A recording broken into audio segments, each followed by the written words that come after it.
Revolucionario Institucional para presentar proyecto de decreto por el que se reforma el artículo 30 y se adiciona el 31 de la Ley de Obras Públicas y Servicios relacionados con las mismas.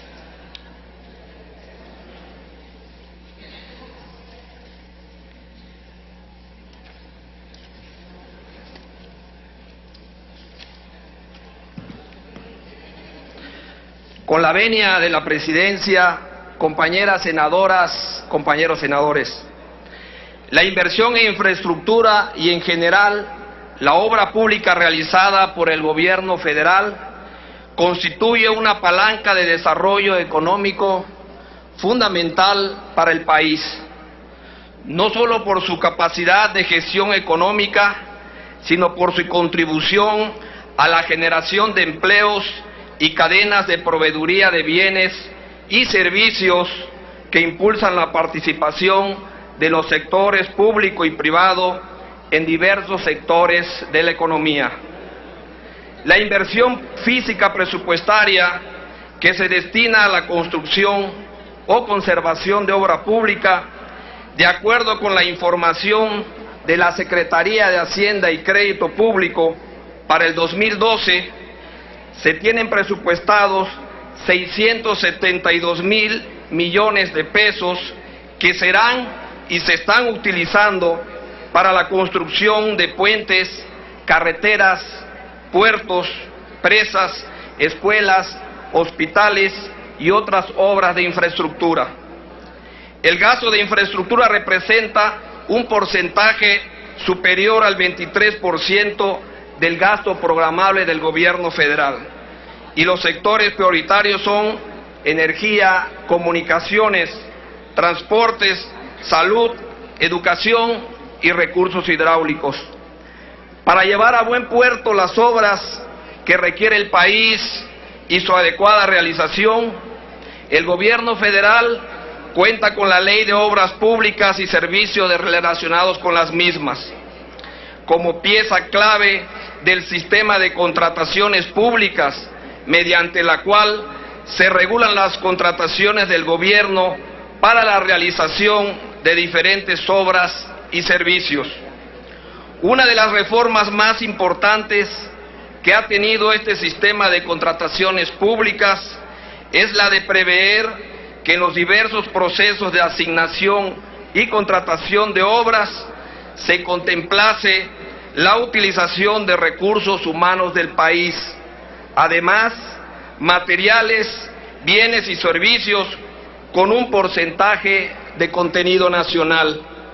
Dicha modificación forma parte de las diversas reformas que sufrieron la Ley de Obras Públicas y Servicios relacionados con las mismas y la Ley de Adquisiciones, Arrendamiento y Servicios del Sector Público, publicadas en el Diario Oficial de la Federación el 28 de mayo de 2009. Dentro del mismo paquete de reformas antes señalado, se estableció en el artículo 28 de la Ley de Adquisiciones, Arrendamientos y Servicios del Sector Público que, tratándose de licitaciones nacionales, los bienes a adquirir deberán contar por lo menos con un 50% del contenido nacional, el que se determinará tomando en cuenta la mano de obra, insumos de los bienes y otros aspectos. Para el caso de la Ley de Obras Públicas y Servicios relacionados con las mismas, en el artículo 30, último párrafo, se introdujo la disposición para prever que en las licitaciones públicas se contrate como un mínimo el 30% de la mano de obra nacional. Asimismo, se especifica que podrá requerirse de materiales, maquinaria y equipos nacionales. Por otro lado, este mismo ordenamiento en su artículo 29 establece que en todos los procedimientos de contratación de obras públicas y servicios relacionados con las mismas, se optará en igualdad de condiciones por el empleo del recurso humano del país y la utilización de bienes de procedencia nacional. Estas dos disposiciones de la ley en comento abonan en la regulación de la contratación de mano de obra e incorporación de bienes que por su contenido nacional significa importancia para todos los trabajadores. Sin embargo, no existe disposición alguna que contemple el empleo de la mano de obra local, no solo como condicionante para la adquisición de la mano de obra, sino como mecanismo del desarrollo regional y estatal.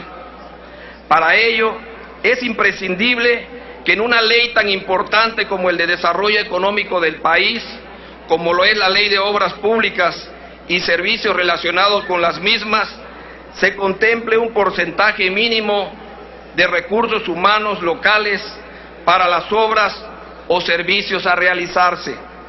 De esta manera, se pretende reformar el artículo 30 en su primera fracción para que las licitaciones públicas nacionales se exija la incorporación de por lo menos el 70% de la mano de obra local para los requerimientos totales de una obra o servicio. Dicho porcentaje aplicará siempre y cuando existan los recursos humanos disponibles en la localidad o entidad federativa. Asimismo, sufrirán modificaciones el último párrafo del mismo artículo para precisar que la incorporación del 30% de la mano de obra nacional que se fija como mínimo solo aplicará para las licitaciones internacionales abiertas o bajo la cobertura de tratados.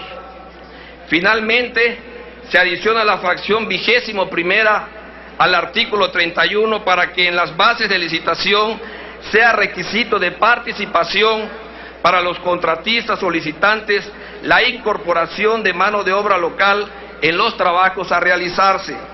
De aprobarse estos cambios, coadyuvaríamos decididamente con el desarrollo económico de las entidades federativas, así como impulsaríamos la creación de fuentes de empleo en aquellas regiones que, a pesar de contar con recursos humanos disponibles, no han logrado ocuparlos eficientemente y se encuentran subutilizados.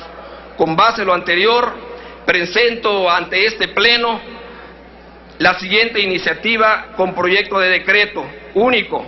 Se reforma el artículo 30, fracción primera y el último párrafo, y se adiciona la fracción 21ª al 31, corrigiéndose las demás de manera subsecuente de la Ley de Obras Públicas y servicios relacionados con las mismas, para quedar como sigue. Artículo 30. El carácter de las licitaciones públicas será: 1. Nacional, en la cual únicamente puedan participar personas de nacionalidad mexicana por encontrarse por debajo de los umbrales previstos en los tratados, o cuando, habiéndose rebasado estos, se haya realizado la reserva correspondiente. Tratándose de licitaciones a las que se refiere esta fracción, se incorporará por lo menos el 70% de la mano de obra local para los requerimientos totales de los trabajos a ejecutarse, siempre y cuando existan los recursos humanos disponibles para tales efectos. En las licitaciones públicas podrá requerirse la incorporación de materiales, maquinaria y equipo de instalación permanente por el porcentaje del valor de los trabajos que determine la convocante. Asimismo, deberá incorporarse por lo menos el 30% de la mano de obra nacional, con excepción de las previsiones contenidas en la fracción primera de este artículo, sin perjuicio de lo dispuesto en los tratados internacionales. Artículo 31. La convocatoria a la licitación pública, en la cual se establecerán las bases en que se desarrollará el procedimiento y en las cuales se describirán los requisitos de participación, deberán contener: 21º, señalar el porcentaje de la mano de obra local que incorporarán los licitantes por las obras o servicios a realizarse. Transitorio. Primero, el presente decreto entrará en vigor el día siguiente de su publicación en el Diario Oficial de la Federación. Y segundo, el Ejecutivo Federal realizará las modificaciones necesarias en el reglamento de la Ley de Obras Públicas y servicios relacionados con las mismas, a efectos de armonizar las disposiciones contenidas en la presente reforma en un plazo no mayor de 90 días. Por su atención, muchas gracias. Muchas gracias, señor senador Rosas de González. Se turna a las Comisiones Unidas de Comercio y Fomento Industrial y de Estudios Legislativos segunda. En uso de la tribuna, la senadora María del Pilar Ortega Martínez, a nombre propio y de las senadoras Luisa María Calderón Hinojosa y Maquiester Ortiz Domínguez, del Grupo Parlamentario del Partido Acción Nacional, para presentar proyecto de decreto por el que se expide la ley que regula el uso de las fuerzas de los integrantes de las instituciones de seguridad pública federal.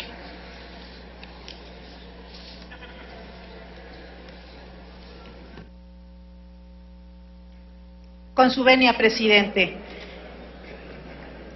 Señoras y señores senadores, a nombre propio y de las senadoras Maquiester Ortiz Domínguez y Luisa María Calderón Hinojosa, vengo a presentar iniciativa con proyecto de decreto por la que se expide la ley que regula el uso de la fuerza por los integrantes de las instituciones de seguridad pública federal, solicitando que el contenido íntegro de la misma se inserte en el diario de debates y me permito obviar su lectura por economía parlamentaria.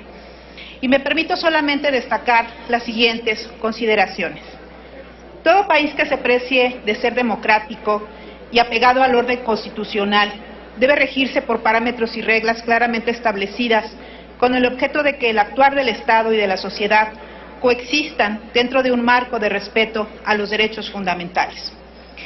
En ese sentido, es importante señalar que la función de los cuerpos de seguridad dentro de una instancia estatal conllevan múltiples obligaciones, pero también derechos primarios respecto a la forma operativa en que estas instituciones deben actuar bajo diversas contingencias y supuestos que en ocasiones ponen en riesgo al propio Estado de Derecho, así como a la paz social que exige todo Estado democrático, pues la fuerza del Estado debe estar debidamente regulada a efecto de evitar la inobservancia de los derechos mínimos fundamentales de los ciudadanos.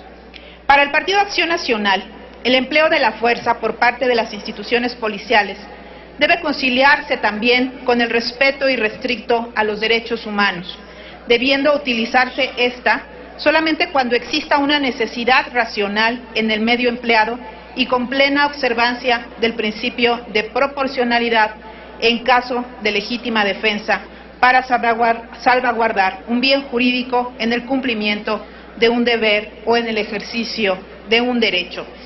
A raíz de diversos episodios de abuso de poder y de mala aplicación en el uso de la fuerza en diversas latitudes del mundo, se ha hecho imprescindible regular este aspecto para dotar a las fuerzas del orden público de parámetros debidamente regulados y concatenados con el respeto a los derechos mínimos fundamentales de los ciudadanos.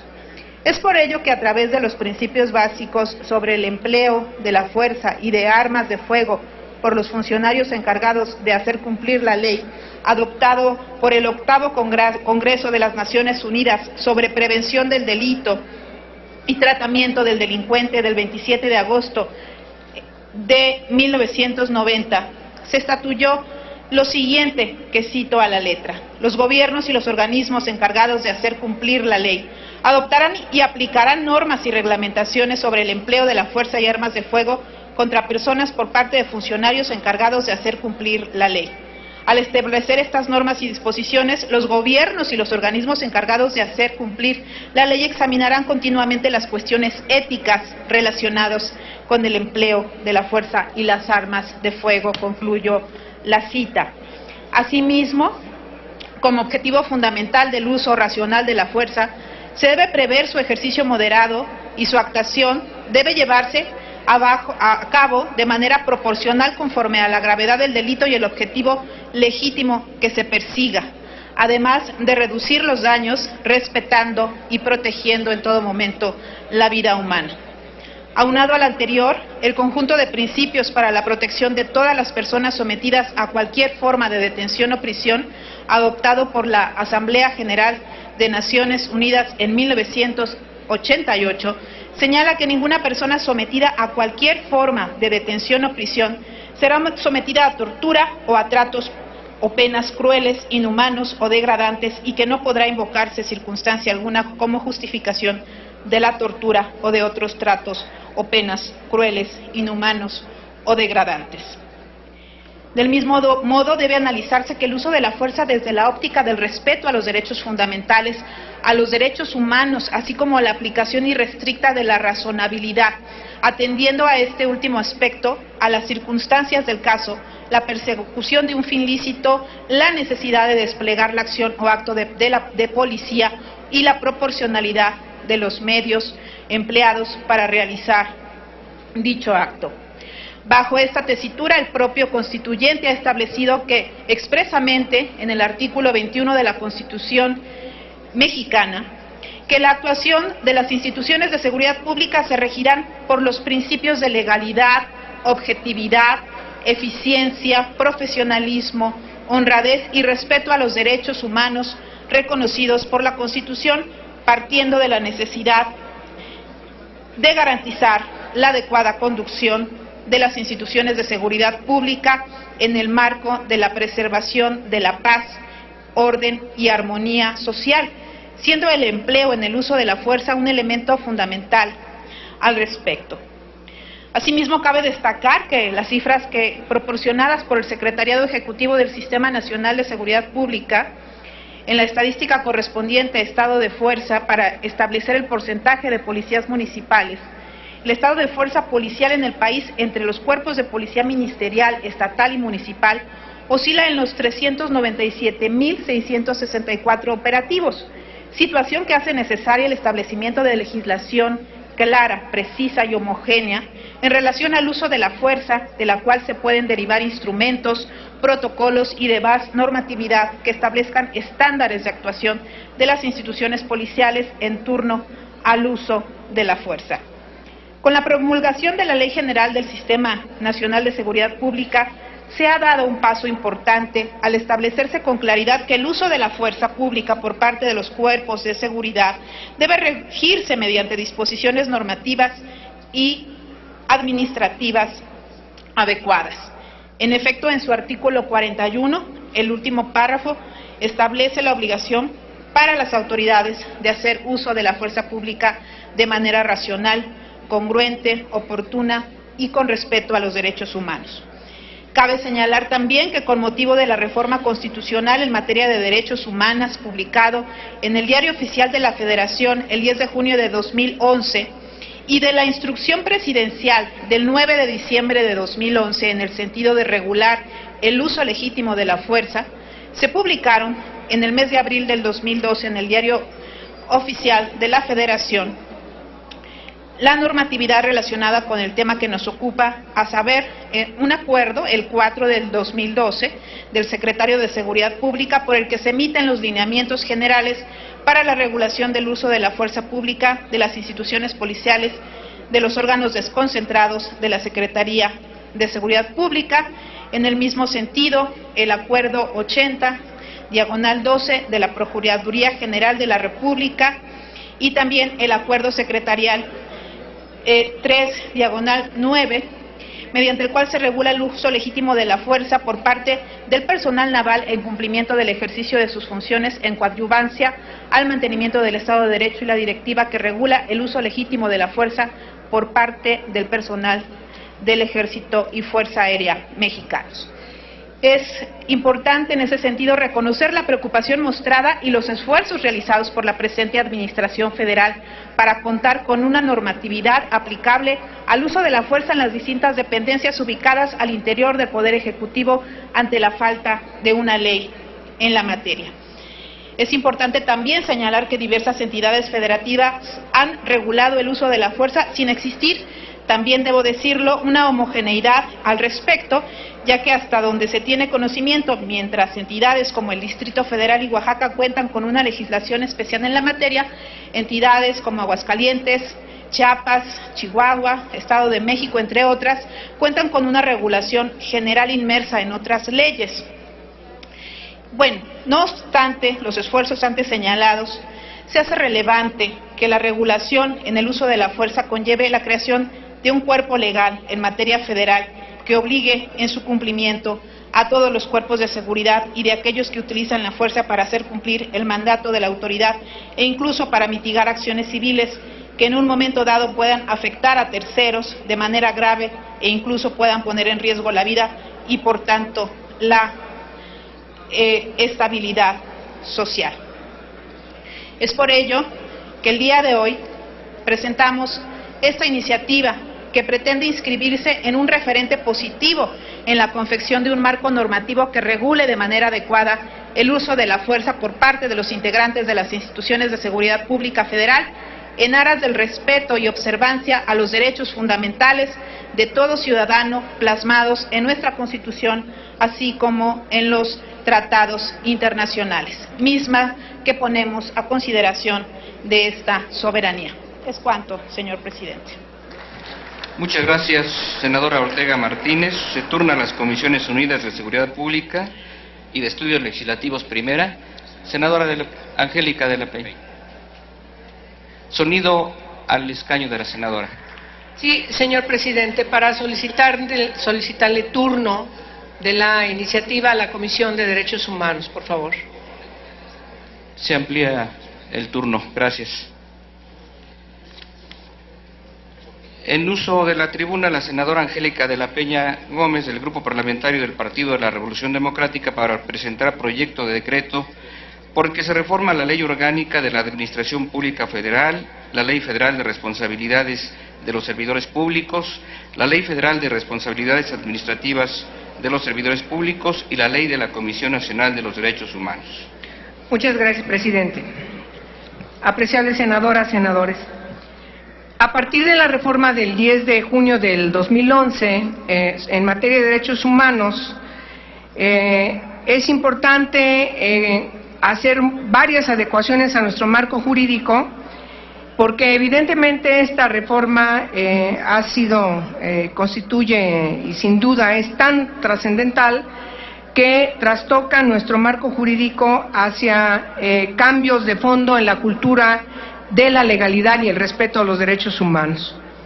En la parte sustantiva de la reforma se incorporan principios del derecho internacional en el que estamos vinculados porque formamos parte del derecho internacional de los derechos humanos de manera voluntaria como Estado parte, por lo que todas las autoridades tienen ahora la obligación de promover, respetar, proteger y garantizar los derechos humanos de todas las personas de conformidad con los principios de universalidad, interdependencia, indivisibilidad y progresividad.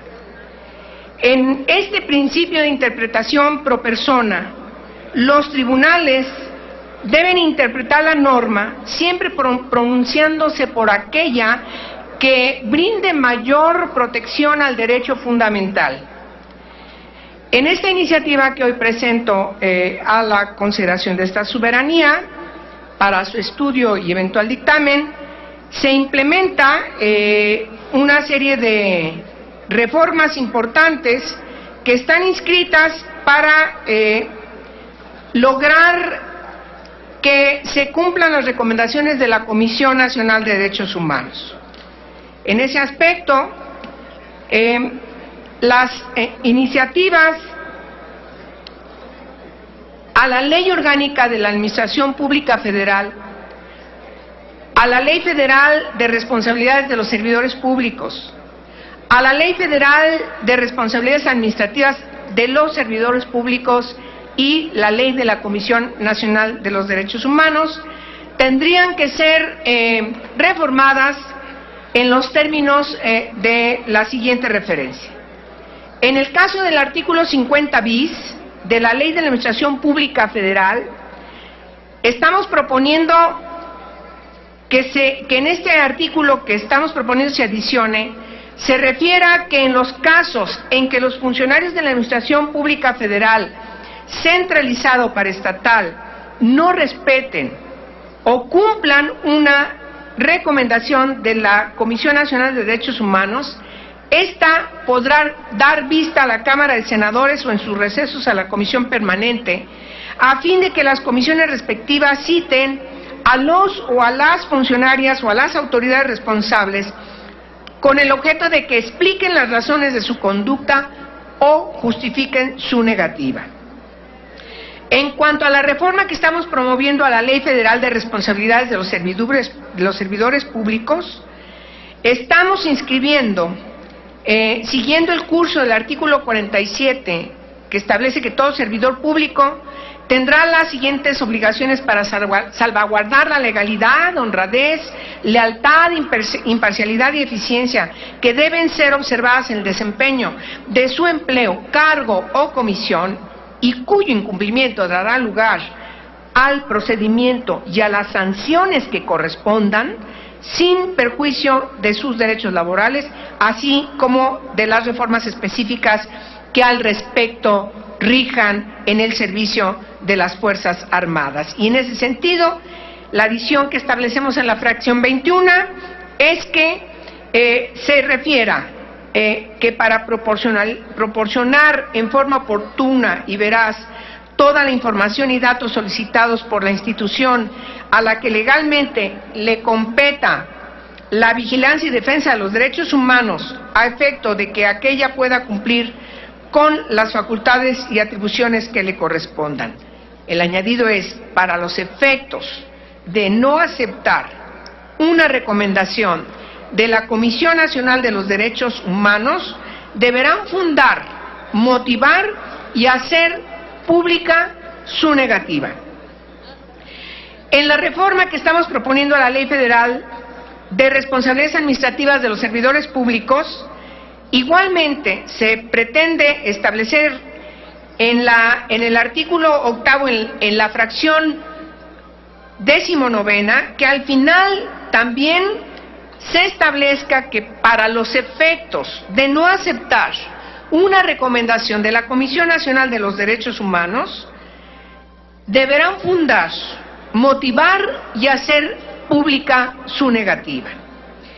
En cuanto a la ley de la Comisión Nacional de los Derechos Humanos, establecemos otorgarle en el artículo 6, que define las atribuciones de la propia comisión, justamente al final de el inciso 5, una adición que diga que en los casos en que las autoridades no acepten o incumplan una recomendación de la Comisión Nacional de los Derechos Humanos, esta podrá dar vista a la Cámara de Senadores o en sus recesos a la Comisión Permanente, a fin de que las comisiones respectivas citen a los funcionarios o a las autoridades responsables con el objeto de que expliquen las razones de su conducta o justifiquen su negativa.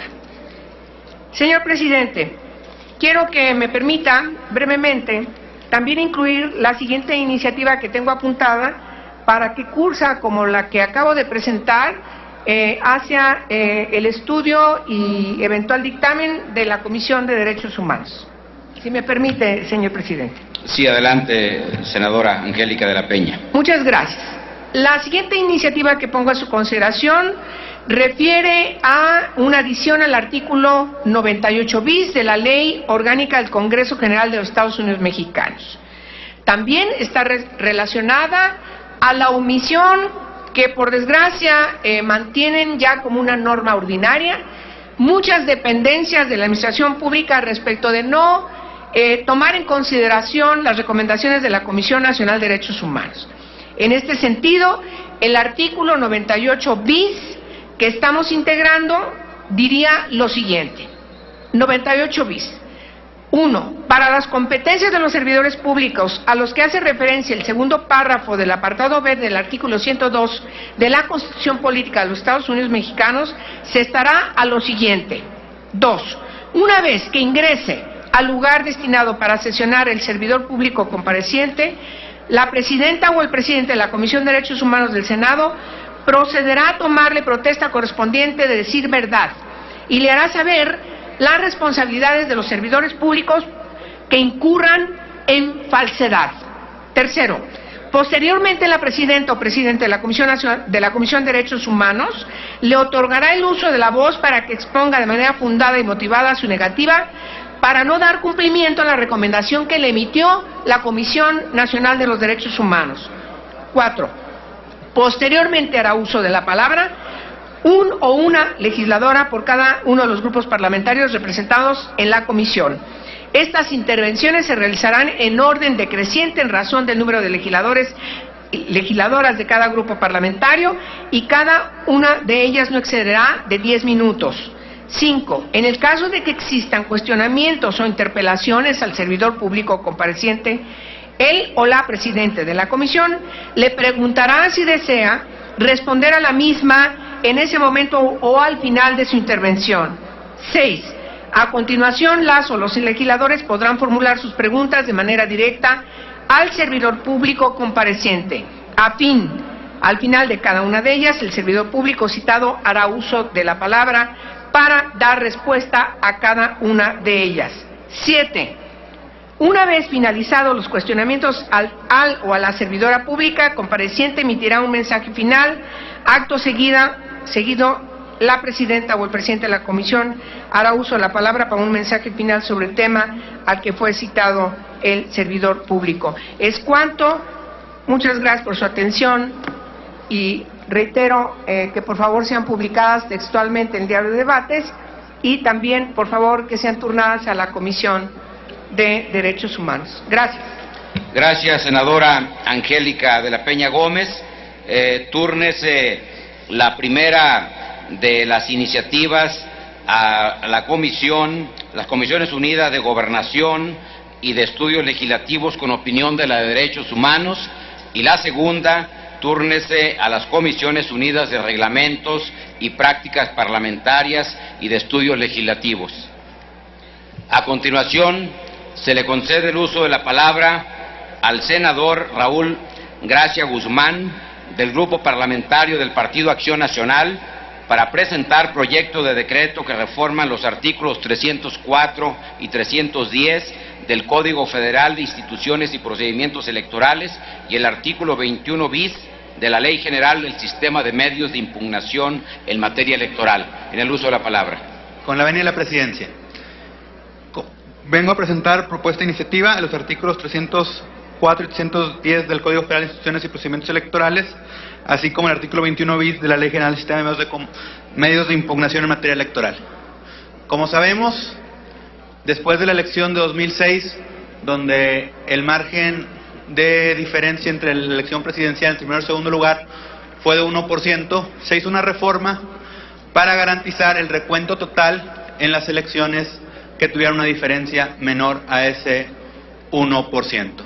En 2009, la primera vez que se implementó esta reforma fue elección intermedia y únicamente se eligieron diputados federales, los cuales se computan en un solo evento, en el cómputo distrital, y la norma aplicable no tuvo mayor problema. Pero llegamos a 2012 y, como bien sabemos, los cómputos de senadores y de presidente de la República se hacen por etapas, se hacen en un acto complejo, iniciando en los cómputos distritales. Y es aquí donde la reforma posterior a la elección de 2006 pues fue incompleta o fue equívoca. ¿Por qué? Porque no se establece la posibilidad del recuento total de la elección de senadores o de presidente de la República cuando la diferencia sea menor al 1% en su totalidad. Sí, hay una incongruencia y un absurdo de que cuando en esas elecciones un cómputo distrital tenga una diferencia menor al 1%, aunque el cómputo global de esa elección ya estatal o nacional sea muy superior, sí se hace ese recuento, lo cual a todas luces pues es inoperante, inocuo y estéril. Es en ese sentido que en las elecciones de 2012, donde en senadores hubo una diferencia menor al 1%, se llegó al litigio. Y en el caso que me trae a esta tribuna, la sala regional, en una interpretación armónica, estableció que se daba el recuento total por esta diferencia menor al 1%, pero la sala superior se fue a la literalidad de la norma y estableció que no se daba esta posibilidad. Es por eso que es menester, para evitar una gran tragedia nacional, si en 2018 o en subsecuentes elecciones presidenciales se da una diferencia de un 1%, que no vayamos a caer en la situación absurda de que no se pudiese dar un recuento total en una elección donde haya menos de 1% de diferencia por una mala redacción del legislador al COFIPE. Es por eso que propongo que se modifiquen estos artículos a efecto de que en todos aquellos casos que la elección presidencial a nivel nacional o la de senadores a nivel estatal tenga una diferencia menor al 1% entre el primer y segundo lugar, se dé este recuento que fue el objetivo inicial de la reforma posterior a 2006. Muchas gracias. Gracias, señor senador Raúl Gracia Guzmán.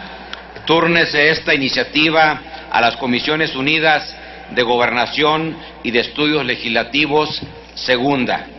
A continuación, se le concede el uso de la palabra a la senadora Lucero Saldaña Pérez, del Grupo Parlamentario del Partido Revolucionario Institucional, para presentar proyecto de decreto por el que se reforman y adicionan diversas disposiciones a la Ley General de Acceso de las Mujeres a una vida libre de violencia y al Código Federal de Instituciones y Procedimientos Electorales. En el uso de la palabra, señora senadora. Muchas gracias, señor presidente. Compañeras, compañeros senadores, este mes es un mes que se conmemora el Día Internacional contra la Violencia hacia las Mujeres. Hablar de violencia y política es algo novedoso en un concepto que hoy vengo a proponer. Inicio con algunas palabras de la directora ejecutiva de la ONU Mujeres, Michelle Bachelet. Expandir los procesos de empoderamiento de las mujeres y su mayor presencia en la esfera política es sin temor a equivocarme, la demanda más avanzada en términos de construcción de ciudadanía, de derechos humanos y de igualdad. El derecho de las mujeres a vivir una vida libre de violencia y sin discriminación ha estado ya establecido en los tratados internacionales y también en el marco legal nacional. Hay que destacar que para que la legislación en materia de género es imprescindible remitirnos siempre a la Convención Interamericana para prevenir, sancionar, erradicar la violencia contra las mujeres, mayor conocida como la Belén do Pará. Esta convención ha sido ratificada por nuestro país desde la década de los 90. Asimismo, el vigor de este instrumento es que tiene un carácter jurídicamente vinculante y representa una acción concertada para eliminar la violencia contra las mujeres basada en su género y condena todas las formas de violencia perpetradas, incluso por el Estado o sus agentes, además de fomentar el conocimiento y la observancia del derecho a esta vida libre de violencia. El Estado mexicano ha avanzado también en la consecución de dicho instrumento internacional, reconociendo, como en cualquier otra materia de derechos humanos, el principio de contar con leyes progresivas y no violatorias a los derechos humanos de las mujeres. México también ha ratificado la Convención para la Eliminación de todas formas de discriminación hacia las mujeres, mayor conocida por sus siglas en inglés, la CEDAW, y ha adecuado su marco jurídico con la Ley General para la Igualdad entre Mujeres y Hombres. Es importante señalar que en nuestro país la presencia de las mujeres en las estructuras de poder y en la toma de decisiones ha ido en incremento en los últimos años. Sin embargo, este incremento ha sido lento en lo que refiere a los gobiernos y en sus tres órdenes de gobierno, principalmente a nivel local. Al respecto, el Código Federal de Instituciones y Procedimientos Electorales establece desde el 2008 que las listas de candidaturas integren al menos con el 40%.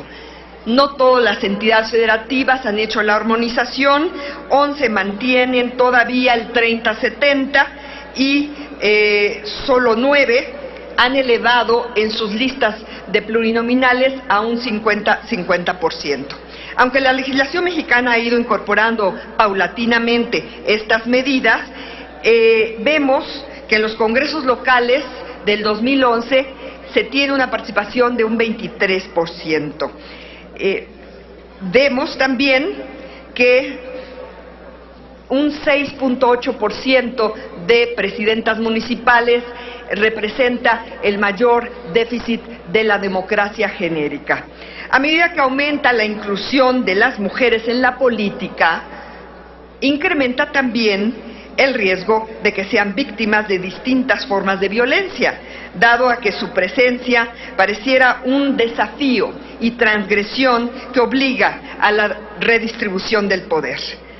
Este tipo de violencia puede ser físico, patrimonial, psicológico, sexual, económico, que son ya tipos reglamentados en la ley de acceso. Y las modalidades están en el ámbito familiar, laboral, docente, la comunidad, institucional y la violencia feminicida. Aquí ha habido legisladoras apoyando esta ley, creando estos tipos y modalidades. Hoy la propuesta es que haya una modalidad de violencia política de género. Y esto significa que reconozcamos que la cultura no debe prevalecer en todos los ambientes. Si ya está en el económico la reforma contra el acoso, el hostigamiento, en el ámbito político es relevante. Podemos dar caso de muchos casos recientes, como el de la alcaldesa de Lerdo, Durango, Rosario Castro Lozano, al ser llamada por el diputado Carlos Aguilera burra alborotada. La diputada Violeta Dávila del Congreso de Coahuila, al ser comparada con una serpiente enroscada de lengua viperina por el diputado Alfredo Habib. La regidora Margarita del Río, en la reunión del Cabildo de Torreón, al ser llamada por el regidor Elías Ganem vieja sesentona. Estos son algunos de los ejemplos cotidianos, como tantos se están sucediendo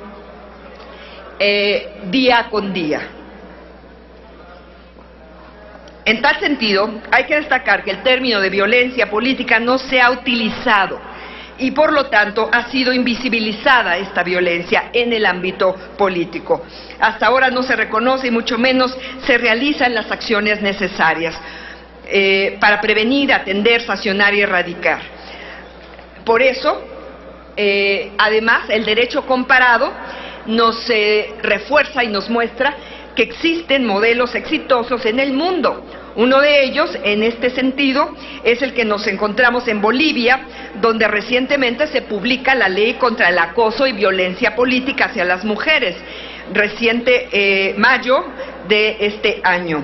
Sin embargo, en el espíritu de la legislación impulsada en ese país se refleja la necesidad de tipificarlo, porque las mujeres bolivianas eran obligadas a renunciar a sus cargos por directivos de las mismas instituciones y sufrían congelamiento de salario, discriminación, difamación y calumnia.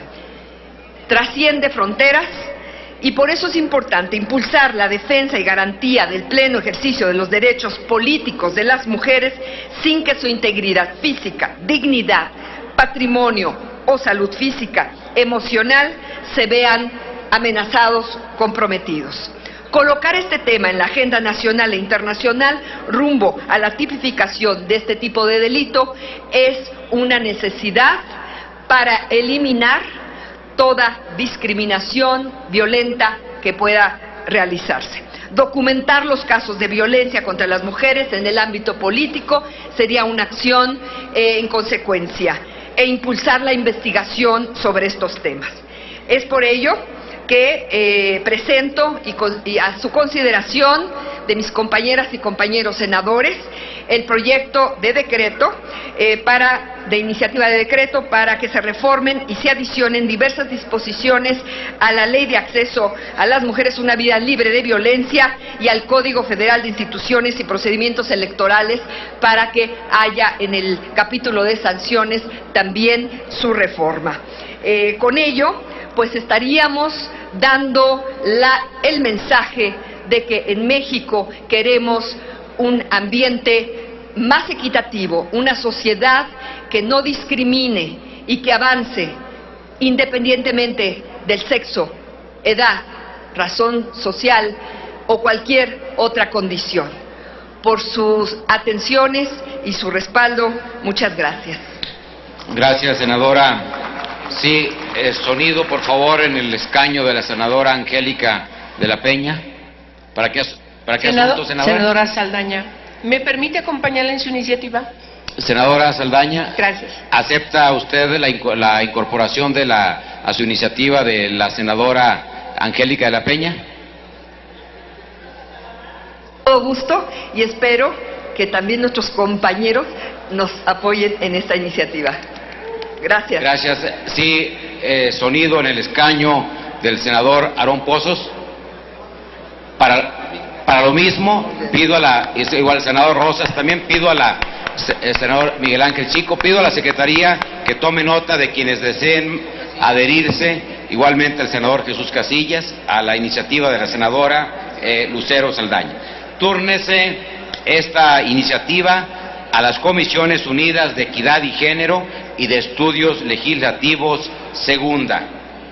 A continuación, se le concede el uso de la palabra al senador Daniel Gabriel Ávila Ruiz, del Grupo Parlamentario del Partido Acción Nacional, para presentar proyecto de decreto por el que se adiciona el artículo 53 de la Ley Reglamentaria del artículo 5 constitucional relativo al ejercicio de las profesiones en el Distrito Federal. En el uso de la palabra, señor senador.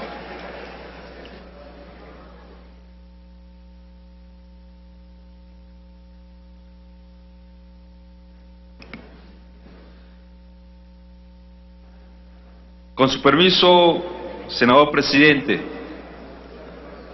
señoras y señores senadores, muy buenas tardes.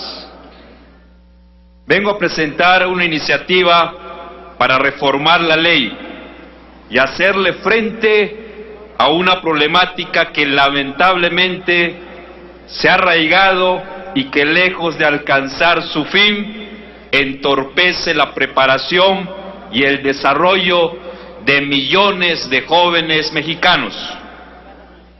Se trata del servicio social. De acuerdo con la Real Academia de la Lengua Española, el significado semántico de la frase se refiere al aprovechamiento y utilidad que desde el ámbito social se refiere al servicio socialmente útil y que una persona presta a la comunidad. En el año de 1945, la ley retoma este espíritu y, en el afán de contribuir al desarrollo del país, establece la obligatoriedad del servicio social a cargo de los jóvenes universitarios, definiéndolo como el trabajo de carácter temporal y mediante retribución que ejecuten y presten los profesionistas y estudiantes en interés de la sociedad y el Estado. Sin embargo, el servicio social tiene otros beneficios fundamentales para el desarrollo de la juventud.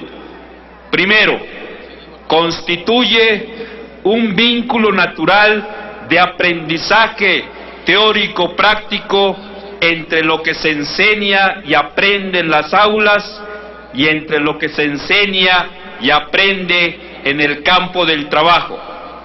El servicio social constituye la ocasión creada para brindar a los jóvenes y futuros profesionistas la oportunidad de poner en práctica los conocimientos que han adquirido en las aulas, pero también de aprender mucho más y de vincularlos en el desarrollo del ejercicio profesional.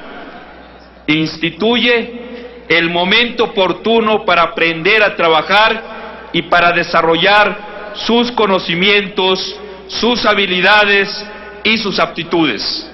Segundo, representa la oportunidad de generar experiencia laboral, requisito importantísimo en el ámbito laboral, que se ha convertido en uno de los principales obstáculos para muchos jóvenes que buscan empleo. Lamentablemente, la experiencia cotidiana nos hace ser testigos de una realidad totalmente diferente.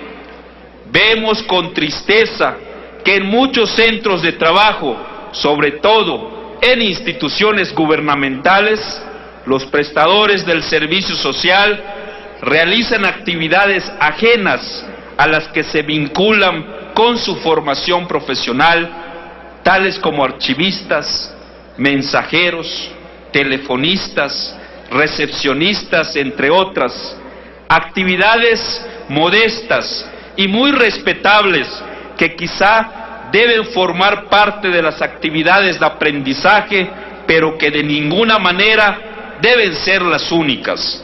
De acuerdo con el informe relativo al diagnóstico del servicio social en México, por Julio Rubio Oca, secretario general ejecutivo de la Asociación Nacional de Universidades e Instituciones de Educación Superior, de 1997 al año 2000, se encontró lo siguiente: sobre la relación que debe existir entre el programa en que el estudiante ha sido formado durante la carrera y el programa de servicio social en que ha sido inscrito para realizarlo, generalmente hay una relación directa para el 21% de los casos.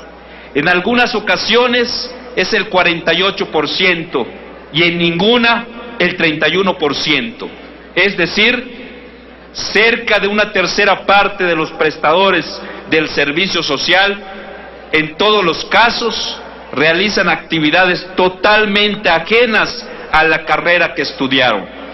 Señoras y señores senadores, no podemos permitir que siga pasando esto. Por todas estas razones, debemos retomar el tema del servicio social en la ley, establecer mecanismos legales que contribuyan a redimensionarlo y garantizar el cumplimiento de sus fines. Para lograrlo, propongo adicionar el artículo 53 de la ley reglamentaria del artículo 5º constitucional relativo al ejercicio de las profesiones en el Distrito Federal y generar sinergia entre los congresos estatales a fin de adecuar sus legislaciones en la materia con los propósitos siguientes. Primero, institucionalizar como uno de los fines del servicio social la generación de experiencia laboral. Segundo, establecer los mecanismos que garanticen la vinculación entre la formación académica de los prestadores del servicio social y los programas que se le asignen como servicio social.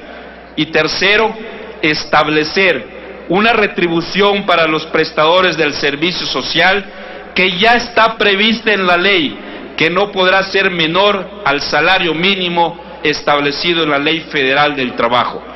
Estoy seguro que con estas modificaciones redimensionaremos la naturaleza del servicio social, estaremos contribuyendo al establecimiento de las condiciones necesarias para generar mayores oportunidades de empleo de millones de jóvenes mexicanos, al mejoramiento de su economía y en general estaremos ayudando a impulsar de manera eficaz el desarrollo de la juventud mexicana.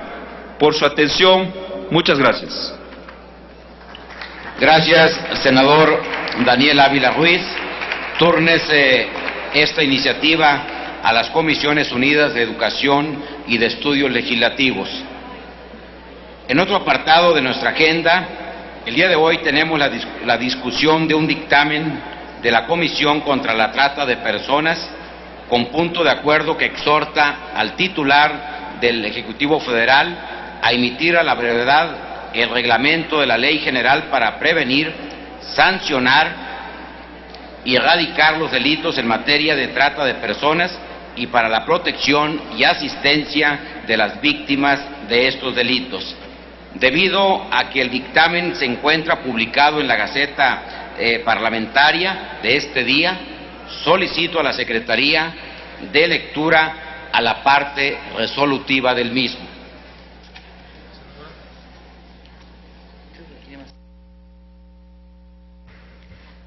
Doy lectura a los resolutivos del dictamen. Primero, el Senado de la República exhorta respetuosamente al titular del Ejecutivo Federal para que emita a la brevedad el reglamento de la Ley General para prevenir, sancionar y erradicar los delitos en materia de trata de personas y para la protección y asistencia de las víctimas de estos delitos. Segundo, el Senado de la República exhorta a la Cámara de Diputados para que en el presupuesto de egresos de la Federación para el ejercicio 2013 se asignen los recursos necesarios que permitan la implementación de las siguientes acciones. Primero, Programa contra la Trata de Personas de la CNDH. Segundo, Programa Nacional para Prevenir, Sancionar y erradicar los delitos en materia de trata de personas y para la protección y asistencia a las víctimas de estos delitos previstos en la Ley General de la materia. Y, por último, el Fondo de Protección y Asistencia a las Víctimas de los Delitos en materia de trata de personas establecido por la Ley General respectiva. Tercero, el Senado de la República exhorta a los gobernadores de las entidades federativas, al jefe del Gobierno del Distrito Federal, para que en el ámbito de su competencia impulsen la amortización de sus legislaciones como lo dispuesto en la Ley General para prevenir, sancionar y erradicar los delitos en materia de trata de personas y para la protección y asistencia a las víctimas de estos delitos.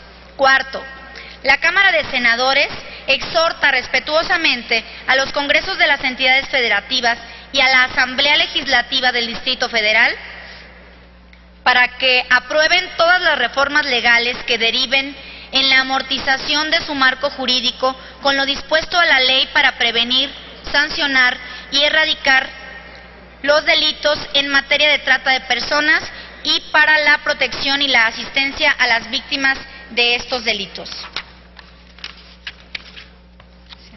Gracias, señora secretaria. En consecuencia, está a discusión dicho dictamen y a nombre de la Comisión para fijar un posicionamiento ha pedido hacer uso de la palabra la senadora Lucero Saldaña Pérez, a la cual se le concede el uso de la palabra.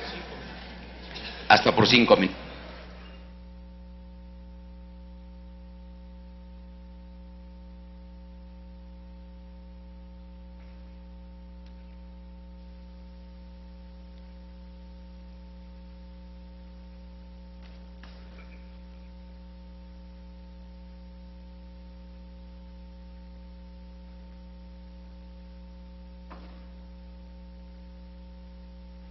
Gracias, señor presidente.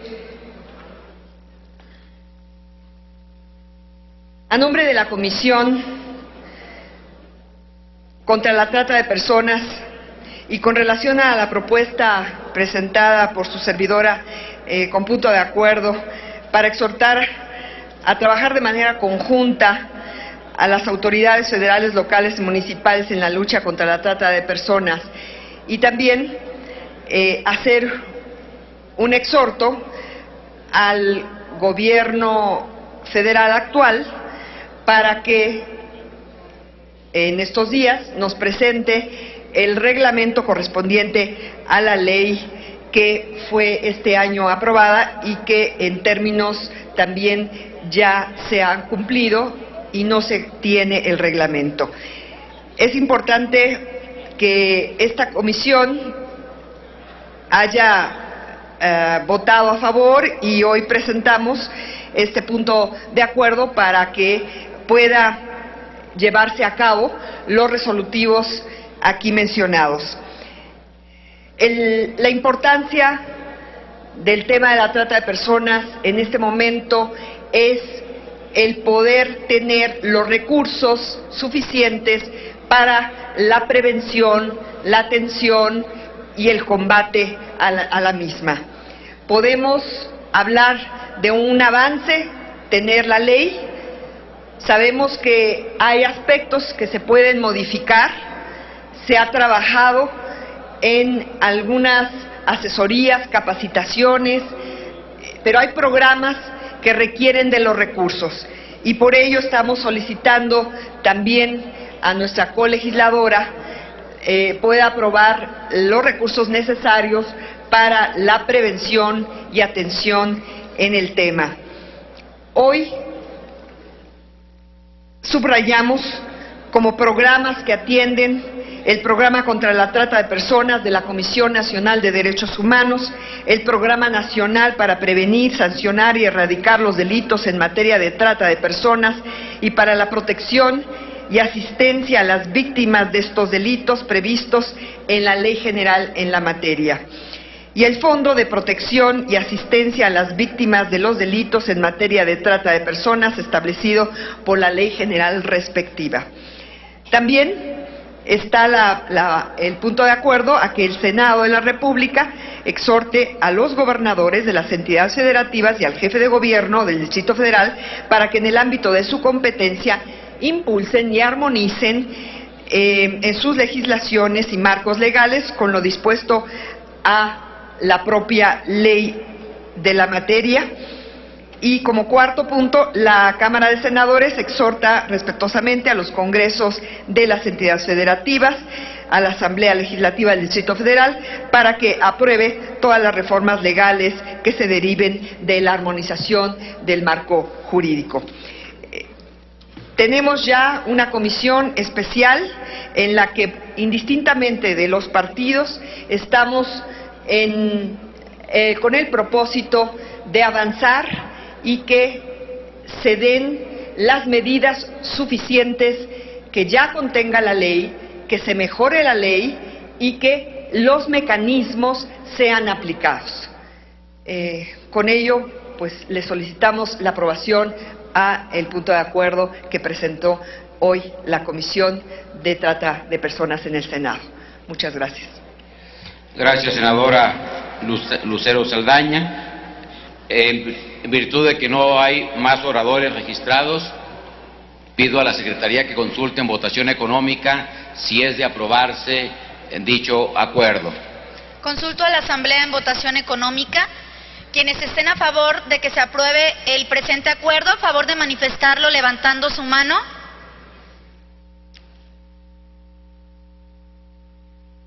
Quienes estén en contra, a favor de manifestarlo levantando su mano. Aprobado, presidente. Aprobado el acuerdo, comuníquese.